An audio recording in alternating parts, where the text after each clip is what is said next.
Então, parte 1, o quinto mandamento. Vamos ver aí os seguintes tópicos: os pais biológicos, os pais espirituais, os pais intelectuais. Tópico 1, os pais biológicos. O propósito divino aqui é a sustentabilidade da estrutura familiar e a santificação da ordem social. Os pais são representantes de Deus na família. Honrá-los e temê-los significa fazer o mesmo em relação a Deus. São eles que geram os filhos e são responsáveis pelo bem-estar deles, pelo seu sustento, alimentação, vestes, saúde e educação. Não existe na vida alguém mais importante para o filho do que o pai e a mãe, pois eles são seus heróis. Esse relacionamento é semelhante ao de Javé ou de Yahvé com o seu povo Israel. Veja Deuteronômio 1:31, Malaquias 1:6. Então Deus tem em vista aqui a sustentação da sociedade como um todo. E ele começa pela pequena sociedade, a célula da grande sociedade, que é a família. Então é a célula aí primária, a célula importantíssima, que é a família. A partir daí é que a sociedade vai se formar. Então, se essa família, essa célula, estiver com saúde, estiver aí vivendo em santificação, em adoração a Deus, então ela vai influenciar todas as outras células. Então, todos dentro do seu lar deveriam adorar a Deus, deveriam se santificarem, deveriam ter aí exatamente a ideia, a certeza de que Deus estava com eles no controle de tudo. Então os pais seriam respeitados como representantes de Deus e essa família faria o culto doméstico, a família que estaria lendo a Bíblia, orando, ou seja, podemos chamar aí de pequena igreja, que vai então se juntar às outras células e vai formar então uma grande família, família de Deus. Isso era a ideia primária então de Deus. Então, como os pais são representantes de Deus dentro da família, quem deu autoridade para eles para governar essa família foi Deus. Então os filhos deveriam aprender este princípio. E esse princípio de autoridade é importantíssimo, é o que está faltando hoje na família. Então os pais são responsáveis por gerarem essa família. Então veja só, pai, um pai homem, uma mulher, mãe. Então eles eram responsáveis o quê? Por gerarem essa família. E eles vão sustentar, vão governar, vão cuidar dessa família até que esses filhos também possam ter as suas próprias famílias. Então aí o sustento, né, a alimentação, a educação, tudo, os pais é que tem que patrocinar isso, tem que estar aí prestando atenção nisso, cuidando, porque Deus vai pedir conta aos pais dessa responsabilidade. E nós vamos ver na Bíblia que o relacionamento de Deus conosco é semelhante ao relacionamento do pai com o filho. Veja bem, o pai muitas vezes corrige o filho, usa até um cinto aí, uma vara, e a Bíblia orienta a fazer isso. Agora, Deus também nos corrige, muitas vezes. E quando necessário e na medida necessária, Deus vem nos corrigir. Deus também nos prova. Então, é importante esse relacionamento. Também, então, o pai se preocupa com a educação do filho, com o sustento do filho, com a felicidade do filho. Assim como Deus está sempre cuidando de todos nós e fazendo todo o possível para que nós também vivamos bem aqui na terra, que nós tenhamos o que comer, o que vestir, que nós sejamos felizes, que nós tenhamos saúde. Deus está sempre presente, nos orientando, nos ajudando, nos conduzindo. Vamos ver número 2, os pais espirituais. A expressão o teu pai e a tua mãe se aplica também aos pais espirituais que devem ser honrados e respeitados pelos filhos na fé.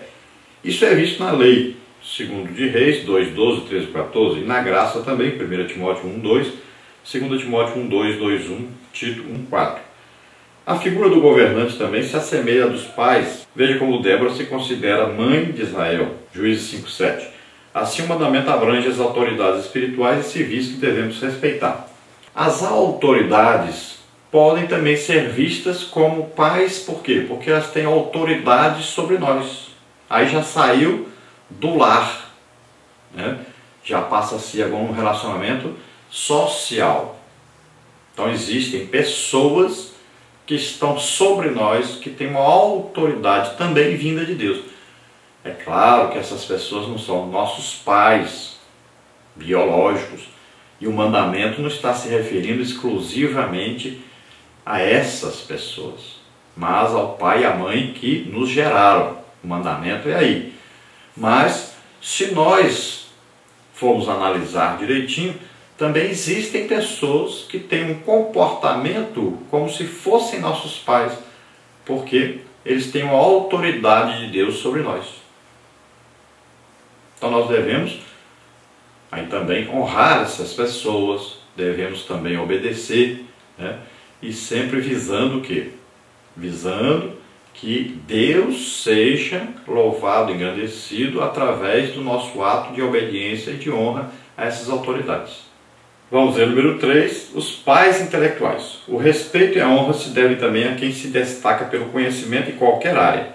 Isto é visto no faraó que constituiu José como primeiro-ministro do Egito, Gênesis 45:8. Isso deve servir como exemplo nas igrejas atuais. Muitos cristãos hoje precisam aprender a lição desse faraó. Em qualquer lugar em que chegamos, iremos sempre encontrar alguém melhor do que nós em alguma área, e devemos ter humildade suficiente para reconhecer essa autoridade. Então aqui os pais espirituais. Então para nós, muitas vezes, nós temos uma pessoa que pregou para nós, que cuidou de nossa infância, vamos dizer assim, na nossa vida espiritual, né? E também pessoas que nos ensinam a palavra de Deus. Então existem aí os pais espirituais. Nós vamos ver que Faraó reconheceu em José uma autoridade, uma sabedoria que vinha de Deus. E José falou que ele foi posto no Egito como pai de Faraó. Veja só. Então, aí não é o pai biológico que o mandamento se refere. Veja bem, sempre lembrando, o mandamento se refere aos pais biológicos, pai e mãe, que você veio deles. Tá? Agora, nós devemos ver que na Bíblia nós vamos encontrar vários exemplos de pais espirituais que eram respeitados pelos seus filhos espirituais, que não é o mesmo relacionamento, que não é o mesmo mandamento, mas o mandamento de respeitar os pais, então ele tem muito a ver com a autoridade que vem de Deus sobre os filhos. Então nós podemos considerar também esses pais espirituais como alguém que nós temos que amar, que respeitar, que admirar, que temos que honrar. Então aí entram as autoridades, né, eclesiásticas, né, autoridades da igreja principalmente. Então nós devemos aí um respeito, uma admiração, um amor, uma obediência a esses líderes. Sempre lembrando que nós vamos em toda essa obediência, nos lembrar que a obediência é no Senhor, ou seja, a obediência é sempre tendo aí que essa autoridade vem de Deus e que nós vamos obedecer desde que não fira a palavra de Deus. Então se o pai mandar um filho roubar, o filho não quer fazer isso. Então temos que olhar direitinho, tá? Essa autoridade sempre ela tem uma autoridade superior para nós nos referirmos, para a gente medir. Então sempre a palavra de Deus é a autoridade sobre a palavra do pai e da mãe. Também eles não estão livres para fazer o que quiser com a gente, ensinar o que quiser. Porque eu conheci pessoas que não congregavam, tendo aceitado a Jesus como Senhor e Salvador, e não congregavam porque os seus pais disseram para ele não fazer isso. Então passaram anos e anos e anos, perderam anos e anos e anos, deixaram de ganhar almas, deixaram de aprender a palavra de Deus, deixaram de congregar, porque os seus pais eram contra. Então por obediência aos pais, veja só. E isso é totalmente errado. Deus que está em primeiro lugar. Sempre Deus é superior a qualquer autoridade. Então se a autoridade exercida pelos pais vai contra a Bíblia, vai contra a sua fé, aí já não é mais uma autoridade vinda de Deus. Devemos nos lembrar que os filhos são bênçãos de Deus. embora muita gente não considere assim. A maioria dos casais hoje se casam e não querem filhos, ou seja, não querem a bênção de Deus em seus lares. E Deus tem que ficar fora desse lar, porque eles não querem Deus lá. Essa é a verdade. Mas os filhos são bênçãos de Deus dadas ao casal para que a memória deles siga em frente, para que eles também tenham um equilíbrio na família, que eles tenham a responsabilidade de cuidar de alguém e que eles estejam unidos nessa tarefa. Tem muitos casais que se separam exatamente devido à falta de filhos.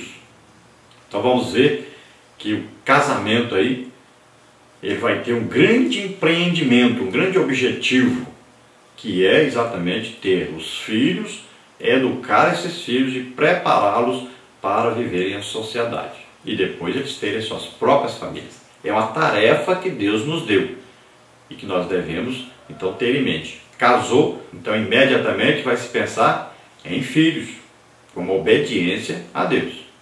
Então, depois que o filho é gerado, então os pais são responsáveis por imprimir nessa criança aí o amor, o temor a Deus, o respeito. Então eles vão ajudar essa criança a conhecer a Deus e dar a essa criança condições de viver em sociedade e sempre levando Deus a essa sociedade, melhorando essa sociedade. Os pais não são responsáveis apenas pelo sustento dos filhos, mas pela educação desses filhos no temor do Senhor. Parte 2, obediência. Vamos ver então, tópico 1, verbo honrar, tópico 2, filho adulto, tópico 3, à luz da exegese. Tópico 1, o verbo honrar. Honrar pai e mãe é mandamento divino e não sugestão humana. Êxodo 20:12, Deuteronômio 5:16, Mateus 15:4. O verbo honrar, kavé, é um imperativo intensivo hebraico, do qual vem o substantivo kavod, honra, glória. A raiz desse verbo aparece em todas as línguas semíticas, com exceção do aramaico, e o significado é de ser pesado, sentido figurado, cuja ideia é de ser importante, Números 22:15. É usado no Antigo Testamento com vários significados. Um deles diz respeito ao temor, ao reconhecimento, responsabilidade e autoridade. Em nosso contexto, então, refere-se a alguém merecedor de respeito, atenção e obediência. Então, ser pesado aí significa ser importante.